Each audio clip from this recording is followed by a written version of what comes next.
বন্ধুরা ইমোতে আপনারা যদি কাউকে ব্লক করতে চান তাহলে আজকের এই ভিডিওটি শুধুমাত্র আপনার জন্য। তো ভিডিওটি স্কিপ না করে শেষ পর্যন্ত দেখতে থাকুন আর জেনে নিন ইমোতে আপনি কাউকে কিভাবে ব্লক করবেন। তো বন্ধুরা ইমোতে আপনাকে কেউ কল বা এসএমএস করে যদি বারবার বিরক্ত করে এবং আপনি চান তাকে ব্লক করতে, তাহলে সবার প্রথমে আপনি আপনার মোবাইলের ইমো অ্যাপ্লিকেশনটি ওপেন করে নেবেন।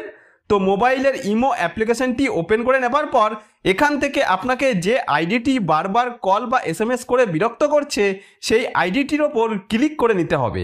তো এখানে আমি আপনাদের বোঝানোর জন্য রাহুল মণ্ডল নামে এই আইডিটি ব্লক করে আপনাদের দেখাবো, তাই এই আইডিটির ওপর ক্লিক করলাম। তো বন্ধুরা যে আইডিটি আপনারাও ব্লক করতে চান সেই আইডিটি ওপেন করে নেবার পর ওপরের ডান দিকে তিনটি ডটের আইকন দেখতে পাবেন, এখানে ক্লিক করতে হবে। ক্লিক করলে আপনার সামনে এরকমভাবে একটি পেজ খুলে চলে আসবে। এখানে আপনারা অনেকগুলি অপশন দেখতে পাবেন, কিন্তু কোথাও ব্লক নামে অপশনটি খুঁজে পাবেন না। তো এই পেজে আপনাদেরকে যেটি করতে হবে, ওপরে আইডি নাম দেখতে পাবেন, অর্থাৎ যে আইডিটিকে আপনারা আপনার ইমো অ্যাকাউন্ট থেকে ব্লক করতে চাইছেন সেই আইডিটির নামটি এখানে দেখতে পাবেন, এর ওপর ক্লিক করে দেবেন।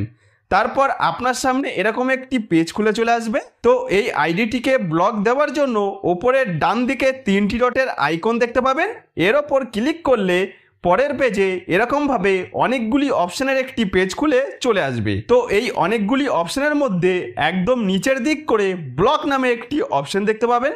তো এখানে আপনারা এই ব্লক অপশনটি অফ অবস্থায় দেখতে পাবেন। তো ব্লক করতে হলে এই ব্লক অপশনের ওপর ক্লিক করতে হবে। তারপর এরকম পপ আপ আসলে আবারও এই লাল রঙের ব্লক লেখা অপশনের ওপর ক্লিক করলেই আপনার সিলেক্ট করা আইডিটি ব্লক হয়ে যাবে।